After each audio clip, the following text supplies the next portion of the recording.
37. Eskutik helduko dizut. Dekokian musu emango. Beso iletsuak lastanduko. Jaten emango dizut. Ura eskainiko.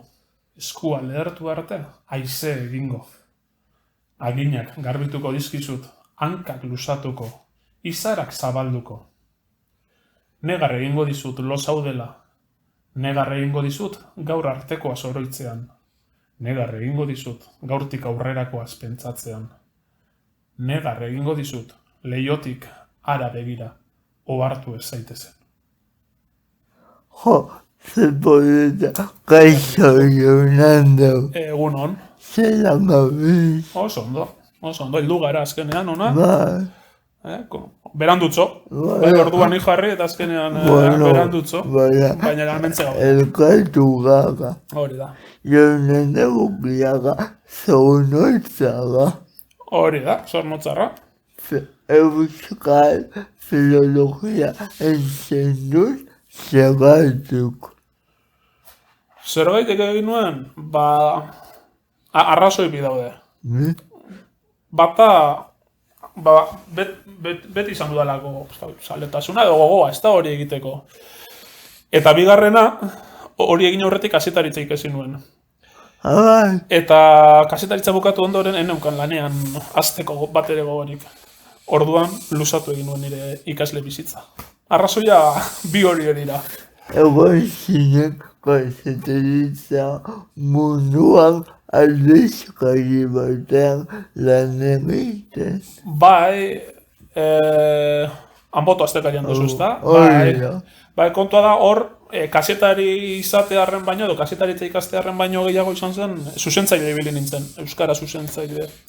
Orduan gehiago zen, filologia ikasi nuelako zen, gehiago kasetaritza ikasi nuelako baino. Bai, kasetaritzatik oso gutxi bili naiz egiten. Baina, bego, itzakingo dugu, denetaz baina, bete mundua ere ukitu duzu, ez? Baina azaletik, eta pintzel hobiarekin, ez pentsa, zaletasun utza, eta... Zagatuk animatu zera, ez dugu esango kriston errepidea enzendula, betxolaritza, baina ibili zara batean eta zelako esperientzia. Errepidea baino, esango nuke, sasiz betetako bidetzo bat, Sasiak! Zaletasuna, hori, bertsolaritzareko zaletasuna, segurueni literaturarekikoa baino lehenagotik dator. Eta beti gustatu izan entzutea, abestea, berdin izan zait non, lagun arte bat, bertso eskolan, eta benetan, zaletasuna izan da, baina besterik gabe. Egia da, gero, seguruenik hori lotuta egon dela literaturarekiko zaletasunarekin, eta lagundu izan didala, ere seguru nago lagundu izan didala, baina hori, errepidea ez, errepidea ez, bipire txikitzu bat. Sasiz betea. Ontze izan. Hori gustatu jaz, esan dozu, sasiz betea. Argi esango dugu, sasi bertsolaria. Baina sasiak politiak dira. Begira, zu ere, poeta bat dago gomen, sasiak ere politiak dira, arrazoia. Gero batzutan ukituz gero, eta beste batzuek ukituz gero askura eragiten dute, ez da atsegina, baina... Euskal filologia zergatik. Ez, beste zaletasun bat, esango nuke. Beti egin. No me joda, deneria zaletasun. Bai, eta gustuz egindakoa, eta gustoko nuen, literatura, euskararen gora berak, beti jakin mina eta sortu izan historiak berak. Eta eneukan beste helbururik. Gero irakaskuntzan amaitu dut, bai? euskera irakasle. Baina helburua ez hori. Esan dezake, horra heldu egin naizela.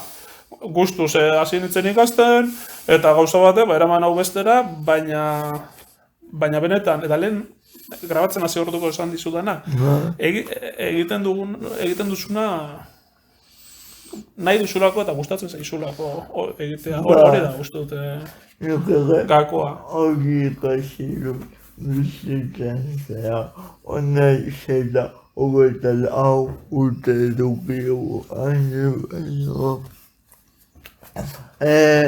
Baina ikasketak nahiz eta zaletasun aldetik egin zerbait emango zizu. Bai, eta gaina errazago egingo dituzu. Ba, Zaletasuna eta gogoz egin ezkero, errazago egingo duzu. ba, Nik uste dut normalean hori betetzen dela. ba. Liburu bi idatzi dituzu, eta git ordena zehazki, baina bizia min eta atea itxi hauetik zein dago lehenengo. Lehenengo zein datorren, Ba, bestea, atea itxi aurretik. Harek edukiko ditu 10 urte, gutxi gura bera, 10 urte, eta autoeko izpen bat izan zen. Azteko talen gogoan, eukan zerbait argitaratzeko, eukan testutxo batzuk, eta kopia batzuk atean dituen erroteta argitaletzearen eskutik, inguruan zehar zabaltzeko, eta listo, antze geratu zen. Eta honek beste ibilbide bat edo eduki du, lehiaketa batera aurkeztu nuen, lehiaketan saritua izan zen, eta honen ibilbidea bestelako bat izan da, besteak beste argitaletxe bat egon delako atzetik, eta liburu dendetara, eta zabaldu delako. baina olauki hauek suposatzen dut atea itxi hauetik gero jardatu zela, ez? Ez, bai da ez. Batzuk, gutxi batzuk jakin nuke esaten zeintzu diren, baina izan ziren, gaixotasuna agertu, eta gaixotasunaren lehenengo fase batean edo sortutakoak. Badaude beste batzuk gero, ingresatuta pasatako egun nahietan sortutakoak, edo behintzat ideiak, ezta? Telefonan apuntatzen dituen askotan ideiak eurak, eta gero hortik sortu, eta gero badaude beste batzuk erora idatzitakoak. Orduan danetik uste dut, dagoela. Izango genuke hau da aitari egindako opari bat, edo omenaldi bat. Jo, ez da, behar bada politena hori esate izango litzateke, ez da, baina ez da gizen aurritara arte ere egia izango litzateken. Liburu honetako, edo liburu hau esan dezagu, horrela, alde batetik, behar batetik, gauzak idazteko eta azaltzeko behar batetik, baina bestetik lehen esan dugun zaletasuna, idazteko zaletasuna eta badauka joera idazteko, eta egoera konkretu batean sortutako ideia burutapenak eta horiek ere eraman dituen paperera edo testu batera, baina eta gero jakina, eta gero horren emaitza polita jakitea, ez da, zeren harira edo datorren. Baina ez dakit omenaldi bat, ez dakit esango nuken omenaldi bat den. Esan dut, zabatzea aita nagusi da liburua. Bai, jakina, aitak izan dako gaixotasunaren ondorio sortutako liburua da. Baina momentu baten ere zen helburua ez dakit. Bere omenez egingo dut zerbait, edo berari zor dio delako, ez gehiago zen, Behar. gauzak esateko beharra, idazteko gogoa edo saletasuna, eta guzti horrek bat egin du. Eta azkenean izan daiteke ez da, nola baiteko omenaldia edo, baina azkenengo puntu batean edo kokatuko nuke guzti hori. Zuka esaten duzu, prozesua berritzen, ez zegoela omenaldi urako intentzioiek, baizik eta ostean etorri dela. Hori da, batez ere saritua izaterakoan, eta orduan ez da begira, izan da dira omenaldi txiki bat, ez da? Baina gehiago da, bazkenengo emaitza horren ondorioz, ez da? Zer sentitu zenuen poema hauek idazterakoan edo argitara atzera zijoazela bazenekien? Argitaratuko zela, banekien esan zidatenean, irabazi egin zuela lehiaketa sariaren parte zelako argitaratzea. Eta zer sentitu nuen, posikaragarria. Besteak beste, ez duelako neure burua idazletzat, eta niretzat argitaletxe batek, azteko eta behin, saritua izatea. Baina argitaletxe batek liburua publikatzea, nire lana hori da, esku artean edukitzea, hori niretzat, hori bai izan dela niretzat opari ikaragarria. Noiz idazten dituen poema gauea? Ez dauka horrek erantzun zehatzik, bai ez daukat metodologia jakinik, bai adibidez, ospitalean igarotako denbora guzti horretan, bertan denbora asko igaro genuen, eta orduan momentu haietan ere etortzen ziren ideiak, eta guzti horiek apuntatzen dituen mugikorrean. Eta egia da,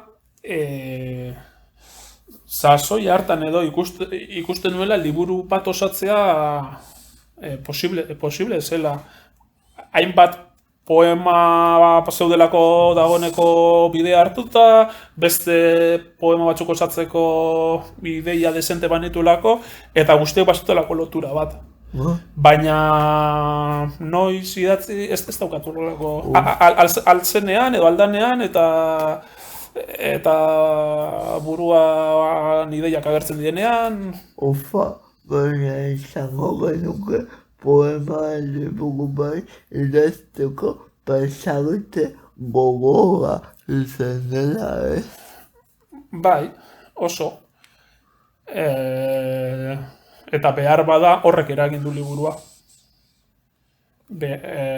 Bestelako pasarte zoriontsuagorik edo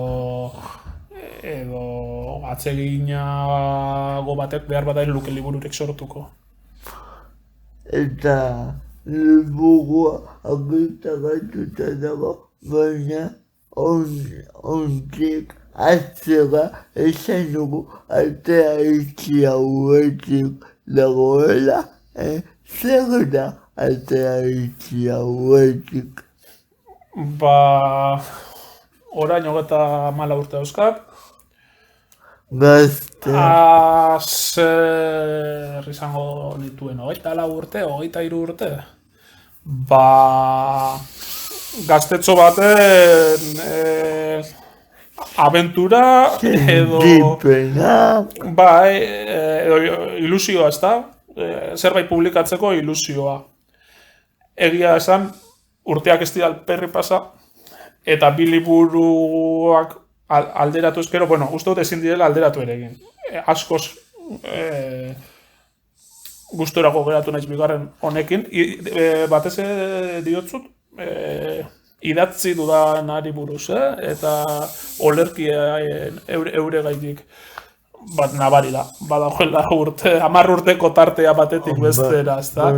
Zukare esperientzi badekozu, bigarren liburuen, ikasketak, zergatik hogeita lau urtekin ez zenuen filologia titulua edo bai. Ez hor bidean ikasten, Ba. ikasten, baina ez dut uste asko, ikasketak gero, ez dakit zen aurreta arte eragingo zuten liburu hartan edo honetan. Bide gogu dituzu, joan dago bilaga ikustena, hirugarren bategaz. Gaur, orain, eta hemen, pe laburrera ez dut uste. Besteak beste, ez dut irakurtzeko ere osta ataratzen dut denporari. Orduan, idazteko zer esanik ez. Etxean bitxikitzo ditugu, da egunako eta lau ordu dugu, eta lo egitea gustoko dut. Orduan, momentuz, ez badauga zerbait idatzi eta hor, baina ez. Ez behintzat, olerki libururik ez, eta epe laburrera, ez dute aurre ikusten egia esan. Idazti ez, baina zer irakurtzen dozu. Zan izudan moduan, azken aldian, ezertzu ere. Baina, bestela, denetarik egia esan, olerkiak, bai, guztoko ditu, besteak beste, aukera eskaintzen dizulako, denboraz justu zabiltzanen ere, bat irakurri, bi irakurri, eta bertan usteko aukera eskaintzen dizulako. Baina, denetarik apur bat, baina hori apur bat. Askorako ez dit ematen. Esate betegako zein duzu horrela buruan irakurri duzuna edo. Hori, galdera hori abisatu inbertzen denako pentsatzen. Badakizu, eta hau denei izaten diete. Nendako irakurtzen simplista, erori txagotarena. Jazta. Esango dizut, eta hau, ez dakit esan daiteke den, edo? Baina, ni oso irakurle txarra naiz. Zentzu baten. Nik irakurtzen ditu liburuak, momentuan disfrutatzen dut, baina gerora ahaztu egiten zait, liburu hori, urte batera edo, bai, irakurri duzu liburu hori, da, bai, baina ez du horatzen, nondik nora doa, baina ezke, eta beti izaten, oso irakurle txarra naiz, ez dut gero mantentzen. Baina, a ber, libururen bat, idazle apagotako ditugu Euskal Herrian, eta esan duzu Euskal Literaturak irakurri duzu da nabarmen. Bale, gogoan eta aspaldi irakurri nuen bat, zelan da, Erlojuaren mekanika, poesia liburua, Otamendiena. Hori askotan poema liburu bat esaten duan, aipatzen duan, hori aipatzen dut. Novela bat, iaz edo irakurriko nuen, eta gero izenburuentzat ere desastru utza naiz. Neguko argiak. Euskadi Saria irabazi zuen, gainera oker ez banago. Eta azken aldia nolan engantzatu nauen liburuetako bat, hori izan zen, iaz edo irakurri nuen. Zer gehiago? Bueno, eta gero autoreak, ez da, pandemia, etxean egon ginen nuen horretan, irakurri nuen, 8 petxe. Bigarren saiakeran, lehenengo saiakeran orain dela urte batzu, liburu hasi nuen, da ezin izan nuen, ez da, momentu hartan enin juen harrapatu. Batedaki, ze gaite, ze goeratan egon, baina etxean egon garen sasoi honetan, bueno, ja, urte bete da pasada, ez da, guztiz harrapatu ninduen liburuak.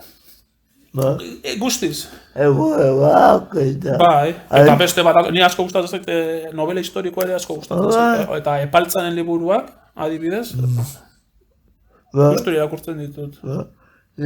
Adibidez, asko gustatzen zait, Igor Estankona, eta Usue Abel. Eta nola ez, zu. Eskerrik asko. Zue Alberdiren azkenekoa, bai, orain dela ez asko. Bai, hori da, bai, hori.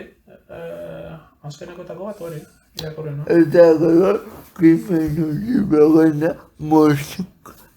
musiketara egoiztanko nagana. Krimenena da, 19 segundo. Azkenengo poema nik, ezta? Begira, literatura heltzeko eta poemak heltzeko nik eduki dudan, nik eta beste asko, beste moduetako bat musika izan da. Eta orduan, niri adibidez Kirmen Uriberen lehenengo liburuko, bere lehen poema liburuko poema asko heldu zitzaizkidan Mikel Urdangarinen abestien bidez. Eta gerora ere, Kirmenen olerki edo sorkuntza asko musika bidez heldu zait, eta oso modu polita iruditzen zait, transmisio lan hori egiteko, ezta? Baina itzagena, ze polita, aurreko baten kotxean ibili nintzen hori entzuten, edo zera, arazto honetan ibili naiz, kidea, abestia, ez da, kotxen entora ez da, hiru aldiz zenuen jarri, behin da berriro, zoragarria. Nire, ogelakoa nahi, zebaitek iristen bazai, behin eta berriz hori. Eta hor, nire ustez, itzela da, bai musika eta bai hitzak, biak bikaina direnean, eta sortzen den sentipen hori edo, zoragarri izaten da. Eta nola Mikelek esan Kirmeni, zure poema musikatuko dutez, hori iruditzen zait pasada. Bai, ez da prozesuaren beste alde hori. Bai, letrak dionenekin bat egin dezala musikak, bat etorri daitezela, bai, ez da melodia eta bai, letrak, bai. Jonathan, bukatzen baude, berago zerbait zure bizitzan egin nahiko zenukena, oraindik egin gabe dagoena. Nire bizitzan, egin gabe daukadan zerbait, novela bat idatzi, disko bat atera, alpinismoa egin.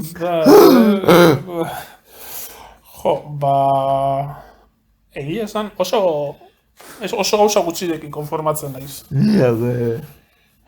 Eta gero, datorren guztia eta lortzen dudan guztia, begira, ondo torria ez da? Bai.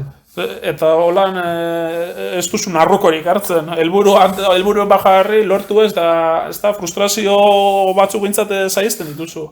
Baina bestak ez zer esan.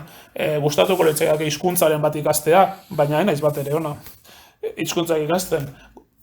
Musika tresnaren bat gustatuko litzaidake. Osea, etzaga ona eta filologia bat egin duzu. Esango nuke hizkuntza bat, apur bat moldatzen naitzukun, baina ez eidazu galdetu ingelesez ezer edo frantsesez, baina begira hizkuntzaren bat ikasiko nuke, gustora, edo musika tresnaren bat ikasiko nintzateke, baina momentu honetan ez daukat horrelako asmo, beste libururen bat etortzen bada noiz bai, zoragarri, baina egunekoa bizi ez da, disfrutatu daukagu horretaz disfrutatu, etxean badauzkagu txikitxo bi eta horiekin gozatu, da horrelako momentu hauek, bai? Hauekin disfrutatu. Niretzat zuk dituzen idanean, eta joan zure liburu irakurri dut, ikaragarri gustatu zait, gainera ez dakize poema konkretu hau eta beste hori, horrelako gauzekin. Eta gero bilatzen ditu, zure poemak oinarritutako nekitazetako egun hori ja posposik. Nire lan batean oinarrituta, beste bat sortu dute, hori oso... Holango gauzekin, egunerokoa bizi eta disfrutatzen saiatu. Eta bestelako datorren guztia, opari bat. Izango da. Lorena, guk eskatzen ditugu momentu hau, etortzea, eta mina etortzea gaituk. Eskerrak nik eman behar dizkizu, eta teak zabaltzearen, nitaz gogoratzearen, liburua irakurtzearen, eta beste libururik baletor, berriro etorreko gara, zuza honetara, ez da? Eskerrik asko zuri. Bueno, agur. Doibili, gero arte, burrongora arte.